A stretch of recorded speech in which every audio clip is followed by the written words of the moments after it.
Stop right there. Yeah, you. If you like all things entertainment, current events, or Hollywood, then look no further. Creator to Creators, hosted by director Meosha of Horror Noir, interviews filmmakers and creatives from around the world. Join in on the fun, guest celebrities, and informative information to have as a creator. Hit subscribe and stay connected to Creator to Creators. Hi, everyone. Welcome to another episode of Creators to Creators today. Today, we have a special guest. Joe Urbanus. Welcome, welcome. So, I'm super excited to chat with you because I feel like this is going to be, I love talking to artists and I liked your sound. It was interesting. And I loved is it that their cover for the new song? It's really cool. Um, so I'd like to go back to the beginning and talk a little bit about your childhood and kind of what was that like, growing up, and then kind of how did you find your way into the music world? Okay. Yeah. So I grew up in a really big family. I'm actually at my parents' house right now for yeah, so I grew up in a big Catholic family. You could see there's a picture of a saint over here. This is my dad's office. He's a deacon. But yeah, so I grew up in a big Catholic family. Um, so pretty conservative. So I never like listened to rap music much as a kid. My dad had like U2 CDs laying around all over the place. So I listened to a lot of U2 growing up. And then whatever I heard on the radio, I think it was like when I was in middle school, I first heard like Linkin Park and then with Fort Minor in it. Then I also heard some of Fort Minor's rap songs. Those are probably like my first favorite rap songs when I was a kid. I liked "In the End" by Linkin Park so much, the rap section of it, that I even like printed off the lyrics to like so I could rap along with it. I think I was like 8 or 9, but Love yeah. that. And then in high school I got into a lot of different music. I liked rock music. Yeah, that was real the golden age of rap, between 2009 and 2013. Drake's "Take Care" and "Nothing Was the Same," and Yeah. then Lil Wayne's album "The Carter Four." That one was like really staple. I love that. To this day, I still like that album. I still go back and listen to it. And then I joined the army after high school, and yeah, I still had a lot of different music I was listening to. Country. I got into some really heavy rock music, and Yeah. then bounced between that and rap. And then I had a really heavy indie phase for a while. I was listening to bands like Alt J, Wildcat, Glass Animals. So really got heavy into that. A lot of British indie too. Nice. Arctic Monkeys and so many bands. I forget the names of them, but and then I started making my own music. I kind of wanted to learn an instrument, so I tried playing the harmonica for a little bit, and then I wanted to move over to the strings, so I learned the ukulele, and then I kind of went over to the guitar from that because Nice. one of my buddies had done the same thing. So I was like, okay. And then I made a couple songs.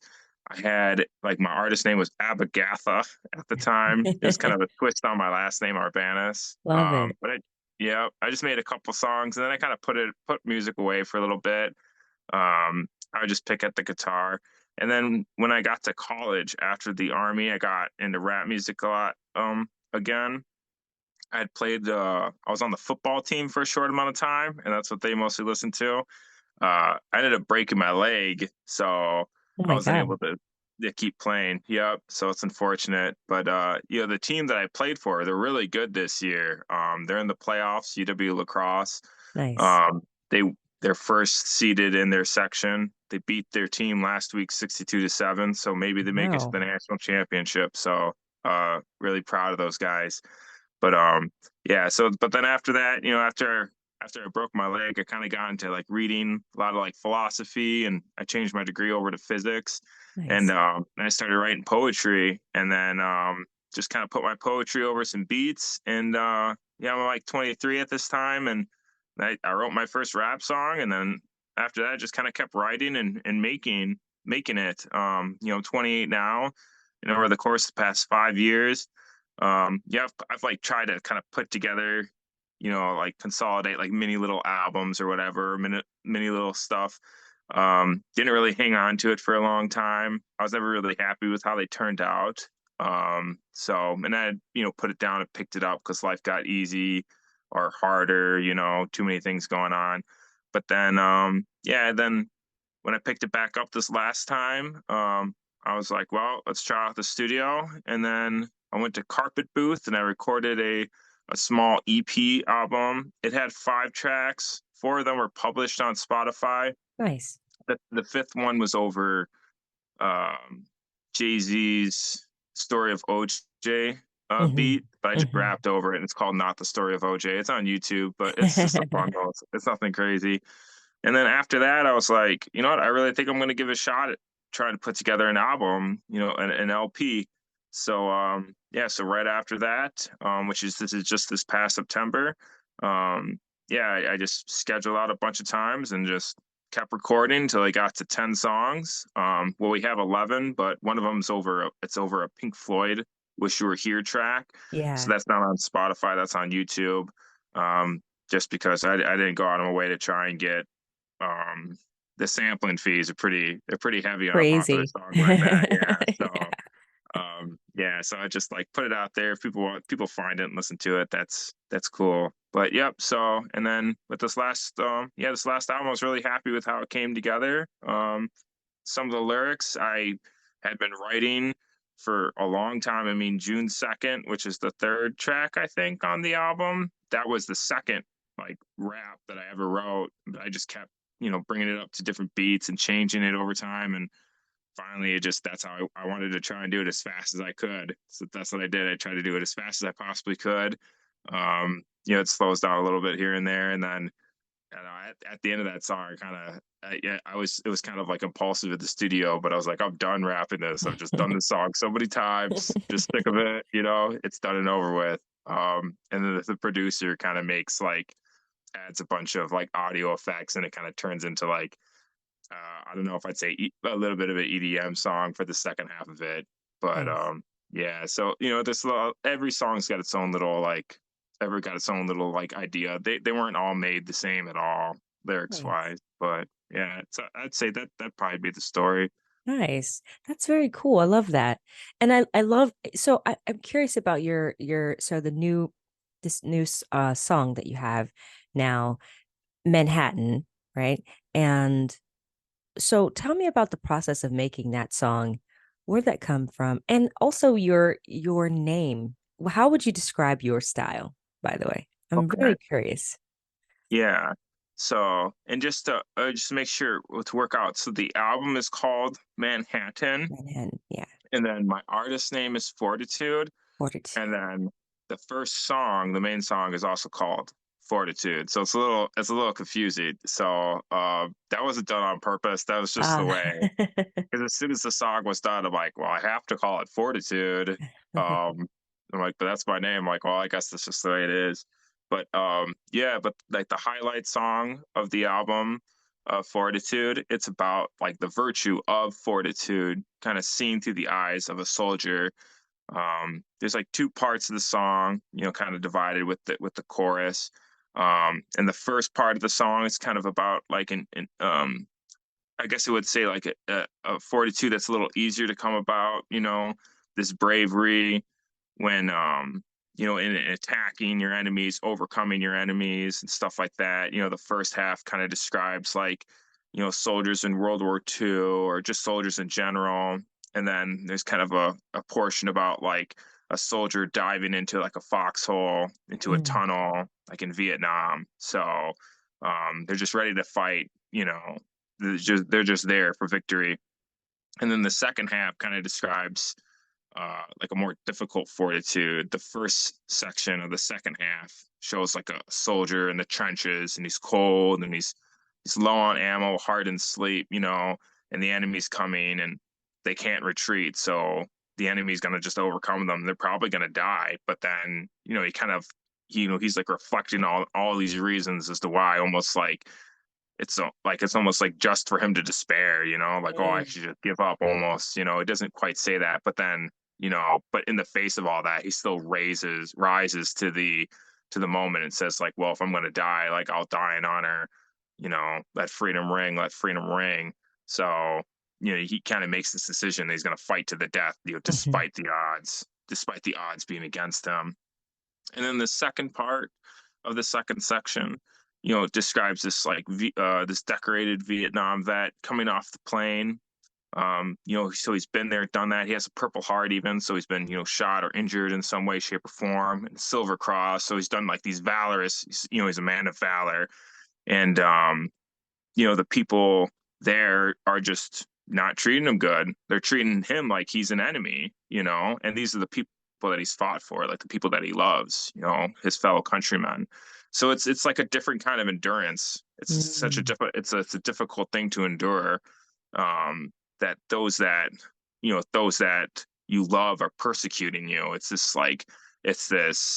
it's this more like perfect fortitude because of how like perfect in its difficulty. So, I think, I mean, at this moment, I can almost think of like, and then this is kind of unintentional, but I can almost think of like the Christian equivalency of that, of like when Christ came into Jerusalem during Palm Sunday. He was like hailed by all these people, but then he was put to death just a few days later. Right. Right. But that's like the ultimate fortitude. So, so there's a lot of different like layers in there in the song, Mm. describing this virtue. That's interesting. I almost kind of correlate it to also the music industry, right? The odds are so up against us, right? To get your workout. Because there's, I mean, there's so many, it's so saturated.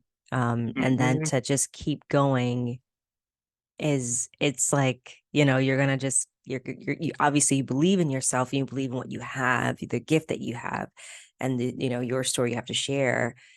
You're beating the odds. You're to keep continue to it's a crazy business that we're in. Hmm. But No, yeah. Oh, I absolutely agree. I think, especially with like when I started looking over how to market it and stuff like that, it was like, well, you have to make like these TikTok poppy songs, or yeah. you have to like have some sort of influence over, I guess you would say, like, I wouldn't say like the game necessarily, but like, like yeah, Instagram and all these things. And I'm not like really involved with those. Like I made Mhm. an Instagram for promotion, but I don't really use it. I have like a personal Facebook. That's about it. So it's like all these different things, and I don't know, it's like you have to have this like appeal to people. And a lot of music in today's like a lot of the poppy music right now, like some of it's good, but some of it's good because it appeals to things like oh, and I know this might upset some people, but like avarice, like pride, like Yeah. greed, Yeah. um, violence. There's a lot of themes of violence. Some of them are cool. Some of them Hmm. are a little overdone. There's a lot of sexual violence Oh yeah. in rap songs. Like I think to myself, like some of the things I heard said on rap songs, like that I hear at the gym, like if I were to walk up to a woman and say this to her, like Yeah, it's everybody would like be like, yeah, everyone would be like, that's like, that's like, what do you call it? Like that's like a sexually misconduct thing, but everyone's like listening to somebody saying it. I don't know. It just doesn't really, yeah, it's I don't want to, crazy. yeah, I don't want to dog on people's arts. And I understand these people come from different places and Yeah. that's what it is. But to me, like, I don't want to sit there and say to myself, well, to be successful, I have to appeal to this, Hmm. like I don't Hmm. want to like that's not who I am. That's not what my music is about. My music does get violent at times, or it does get graphic at times. So it's not like I wouldn't describe my rap music as like Christian rap, but Okay. it's like it is my rap. Like I'm Catholic and I am Christian, so like that comes to the surface in a few like tracks, particularly like Mystical Rose, which is, that's the shortest track on the album, but that's about like our Blessed Mother, the Mother of God. Hmm. But that's the only one that is like explicitly about anything that is like Christian. So, but there's different ones. Like there's the Pride Leads to Destruction. It's about this king that comes to rule. He comes from nothing and comes to rule, and then he like just destroys everybody around him, but then God just strikes him dead, you know. Um, so it's like this crazy story, and there's Christian themes present, but I wouldn't call it Christian rap the way that I would describe like um oh, I don't know, like Like a I'm trying to Maverick, I there's not guess, or some type of I get maybe NF, maybe not NF yeah, because like Toby Mac Toby or Mac, yeah, yeah, yeah. Yeah, NF is good. He's more like on that. He's more like how to say it. He's more like adolescent kind of he appeals to adolescents. He does a very good job at it. He's a really good yeah, rapper. yeah. But yeah, but for me it's like I think mine's more catered to like more deeper thinking Mm-hmm. individuals. Mm-hmm. And it's decent ambient music too. So even if you don't want to listen closely, you can just have it on. I think some of the songs almost sound better when they're turned down low and they're ambient. You almost like pick up a Ah, little extra tune out of them. But yeah, so there's different stuff going on. yeah. No, yeah, I love that. I was going to ask you, like, how did your family take it when you were like, I'm gonna do this? Were they like, oh my God, no? Like, Uh, yeah. Ha. So there's like an unspoken rule in my house that we don't talk about my rap music to my mom. Um, so she doesn't like she just doesn't care for it. okay. My dad doesn't really care for it either. My siblings though, like I have a lot of I have a lot of like artists in my family, in my immediate family and my extended family too. My brother Jake makes music, so he was all about it. He's actually at the end of one of my songs, Castles in the Sand. He does the final chorus. That's him singing it. So Nice. yeah. So my brother Anthony has done a couple uh like country albums too. Um, a lot of my siblings, they know that I've like rapped for a while and stuff Right. like that. But so I told them I was like doing this. Um, for the promotion, I kept the promotion stuff pretty hush hush. I just didn't want to make it a big deal. They know about it, but Right. I don't really, yeah, I'll like keep people up to date, like, oh, hey, this is going on, or oh, dang, I missed my phone interview because or something like that. But yeah, I love so, it. yeah, other than that, I mean, it's been fine. That's Yeah. great. That's great. I love asking this question, a really fun question. If you could be managed by any artist, living or dead, who would it be and why? Oh, if I could be managed by an artist, the first, oh, geez, Living or dead? living or dead.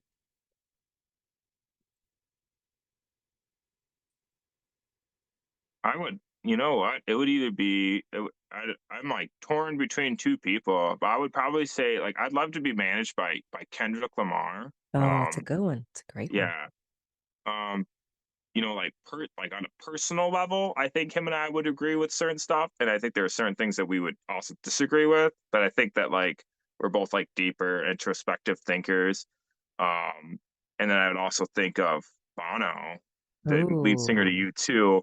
But hmm, I think Bono and Kendrick Lamar are both similar in the fact that they want to push that artistic envelope. You know what I mean? right. Like they want to show people their art, regardless of whether it's the trendy art or Hmm. something like that. Like you look at the song or just Kendrick's most recent album, Mr. Morale and the Big Steppers, I think, right? yeah, the Big Steppers. I always forget it, but I'm still stuck on Good Kid, Mad City. That's like Oh, it's best a album ever. great But one. yeah, so you just see what he did with that album, just in the music videos alone, like just really incredible art. It's art that at first you're just like not so sure about, but then Hmm. once you see the whole thing, you're like, wow, like he really, you know, you really like paint a picture.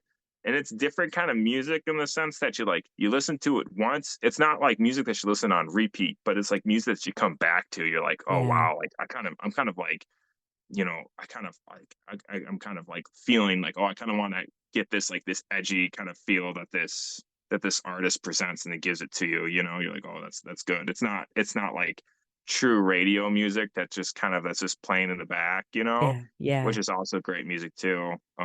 There's different forms of art. So, but I appreciate that.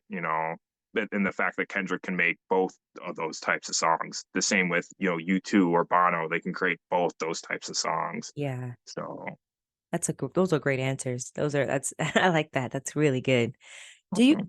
do you feel like the music industry overall, and also maybe the rap industry as well, do you feel like it's changing for the better? No, yeah. I think a lot of the people who are like quote unquote at the top, I think have really kind of get I think some of them have gotten stuck in like trendy art kind of things. Yeah. I think the more social media becomes prevalent, I think, I think that just kind of gets people caught up in like, oh, this is what people want to hear because this is what's trending on social media. But I think that there's like social media and then there's people's lives, Hmm. Hmm. um, sometimes I'm like surprised to see what's like who someone is on social media. Like if I look them up, I'm like they like who you are, who you like the pictures that you post or who you show yourself to be and who I know you to be are like two completely different people. So it's like Right. what are we gauging? I think there's that. I think certain artists I think just have kind of I don't know, maybe lost themselves in it. Like Mm. like Drake, I've liked a lot of Drake's music, his productions and everything. Kind of the direction that he's taken right now, I'm just like not so sure about it. I'm not sure who he's trying to like appeal to. There's like a lot of like I know there's a lot of like personal like sex stories, I guess, and a lot of different Hmm. stuff. Hmm. Um, like porno rap, I guess you could say. That's like super, there's a lot of that's prevalent. Even on the radio, it's a lot of like female rap songs are just kind of very like implicitly or like underlined, like they're just hypersexual. Yeah. And I Yeah. think like, I don't think sexuality is a bad thing, but I think it's something that ought to be like respected and Yeah. respected in a way that, like you respect it the same way like when you're playing a game of Texas Hold'em, you don't show your cards till the end, Right. like it's so but no disrespect towards like these people. This is like there there's opinions that are saying that this is okay and this is what leads to success. So people Well, are taking that. So I don't want to like lay the blame on it, but if I just look at the art, the product of it, that's what I yeah. see from the product. And I just don't think that it's not timeless. It just doesn't last. Exactly, exactly. Because you could think about the artists that like your Michael Jacksons, like you said, Bono. You can go back to, I mean, so many people. Whitney Houston, like you could put on a song and like it's timeless. It's withstood Mhm. the test of time. It's still really good till this day, even as Absolutely. they passed on. But nowadays, I think we're in such a fast paced, so there's AI, we're in a digital world where everything's just so fast, we're getting so much information, it's like overload. So they're just Hmm. pumping out music that is honestly, I think, kind of harmful for a lot of young kids. But you know I don't tell people, like, not knocking people's, like, creative expression, do your thing, but like I just feel like there's not many, no one really wants to hear really good music anymore, I guess. Hmm. No, yeah, I feel you. At least the mob, Yeah. you know. Yeah.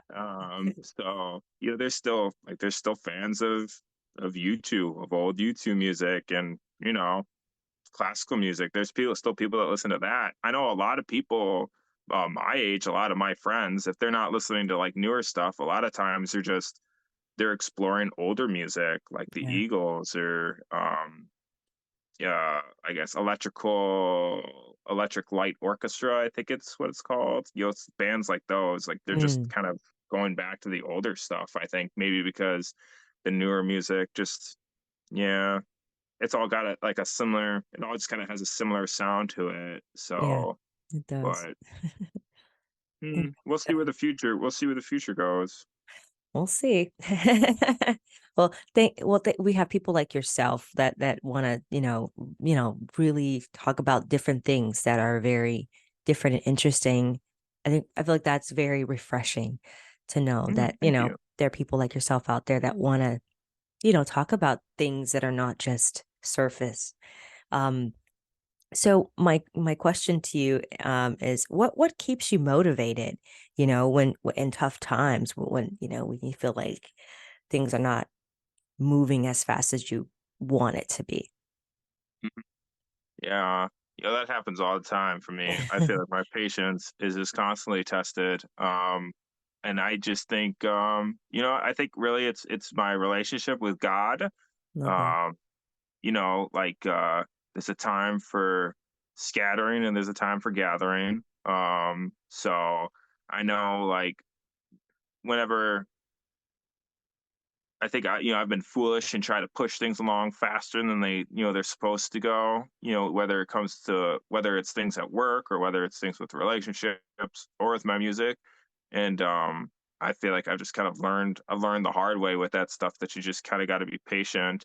Like a bird can't fly from the nest until its wings are fully grown. So and if Mhm. it does, it'll just fall to the ground. And it doesn't feel good, hitting that ground either. So, yeah, so I think patience is, that's I think I learn a little bit of patience every single day, and yeah, and I think it's God who teaches that to me. So Love that. That's beautiful. Love that. I 1000% agree. Um, awesome. the three levels of influence: money, power, and respect. And if you could choose or have one of those things, which one would you choose and why? Oh, I think I would take respect. Power is dangerous and money is dangerous. I have like enough money to provide for myself. More money is always nice, but I think respect is, um, yeah, I think if someone was like choose one of the three, what would you do? I would choose respect. So, um, but I would just want to make sure that I be respected for the right reasons, you know. Yes. Um, Yeah. so because you could be respected for your power or your money. So I guess like you can get kind of sticky with it, you know. Uh, so, but I think respect. Those three, that's what I'd choose. I like that. I like that. Okay, really, really fun one. You have to get rid of two, and you got to keep one. So you got Jay-Z, Lil Wayne, and Eminem. Which one are you keeping? Which Oh, one are you Little getting rid Wayne of? all day. Little Wayne all day. Absolutely. Oh, yeah. Jay-Z's great, but I think, yeah, I don't know. I haven't been able to get through Jay-Z's catalog like all at once. I've been Hmm. through Little Wayne's entire catalog and a good amount of them multiple times. And Eminem's good, but when Eminem's good, he's like better than Lil Wayne. But when Eminem's bad, he's just I don't know. I'm just it's yeah, it's really bad. Yeah, Lil Wayne all day. I really like Lil Wayne. Nice. His song on the Carter Five, "Let It All Work Out," when he talks about the time that when he was a kid and he was tried to shoot himself. That song Mm. just like to this day just like touches a part of my heart whenever I listen to it, whenever I stumble upon it. His flow and his other songs, like his creativity. Yeah, it gets a little profane and raunchy at times, but just how he's able to just it's just like it's sometimes like comically clever and Yeah. awesome just how he's able to, what he's able to do. So I love his music videos. I love him as a person too, just listening to him talk. He's such like this calm, like understanding guy. I'm from Wisconsin. I'm a Packer fan. Little Wayne's a Packer fan, so if there is one rapper that I would love to meet more than anybody, I think it would probably be Little Wayne. Nice. So yeah. Very, very cool. I love this part of the show where I like, a lot of listeners, they write me and they love hearing from, people like yourself, the artists, the people that are doing it. Their questions always is what advice would you give to them, to those, that are trying to get into the music world? Hmm. Oh geez. I don't know. I don't know. Like I'm not sure how I don't know how to gauge any of like my present like how many views I've gotten Mm-hmm. with like because this is like my first time really promoting something. So Yeah. I think on Spotify, I think I'm at about 50K right now. Nice. It streams. So it's like it's going okay. It's going all right. Like I don't know what I don't know what the low end or the high end of it looks like. So I don't know. I don't know if I would like deem myself like successful. I don't have like any stands or anything. So um yeah, but I would say that if they do want to like make something that sounds good, because I mean a lot of my friends tell me that they think my music sounds good and they think I'm like doing good, and I don't think they're just saying it because they're nice. I would really say like just keep like practicing. Practice makes perfect. Slow is smooth, smooth is fast, kind of thing, especially when it comes to rap. Um, and not to like over obsess over it too. Like I think if sometimes if you look too closely at certain details, um, I once got stuck on one song for a year and I just kept trying to do it over and over and over again. And it just never turned out like how I wanted it to. And I'm like, oh, I'm just gonna do it again, do it again, do it again. And it's really funny because the song was called Mono Taking Me. And I eventually made it under my last name, and then I just didn't do anything with it. But then when I took the same lyrics and I did it again, and then those are now the rap lyrics to the song Do It Again, which I think I didn't even think about it. It kind of is, yeah, it's kind of ironic that that's what those lyrics are. But yeah, so I think I would just say like persevering through it, having fortitude, um, yeah, and just not not psyching yourself out about it. Once if it's not this time, there's parts where it's not fun, Hmm. but if you're there at the studio and you're excited about it and it's not turning out that great, you can't just quit just because you're not having a good time. So there's times to persevere, and there's times where it's easy and it's fun and you keep going. If you're not liking it at all, then just put it down, if Yeah. you're having fun with it, go with it. It's hard to force yourself to make good art, at least for me. That's Hmm. what I would say. Just, try to be moderate with it, I would say. Hmm. That's great. Great advice. Also, where can people find you on social media? And do you have anything coming up?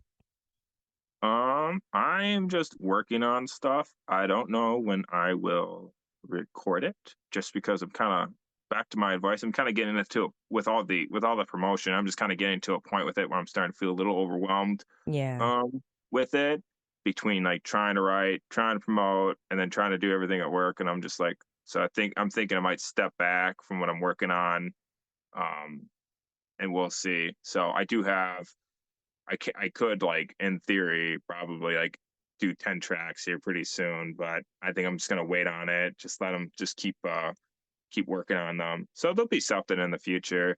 Uh, Awesome. it'd be really different than Manhattan. It'd be more chorus heavy, and yeah, some of them will probably be a little deeper lyrics. I kind of didn't. Yeah, I try not to. I just use some heavier words, heavier tones. So, and then different stuff too, trying to, push the envelope a little bit. But, and I think I don't really, I mean, I have an Instagram, but I don't really update it ever. But if somebody wants to email me, um, I have like a YouTube.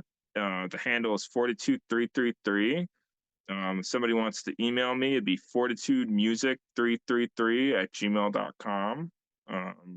So yeah, that's it. I don't have too many like profiles up or anything. So No, awesome. Thank you so much. This was really a pleasure talking to you and getting same. to know a little bit about your story. Thank you so much for having us. It was great. Yeah. Thank you for having me. Of course, of course. And thank you all for listening. And always remember to live, love, laugh. We'll see you guys next time.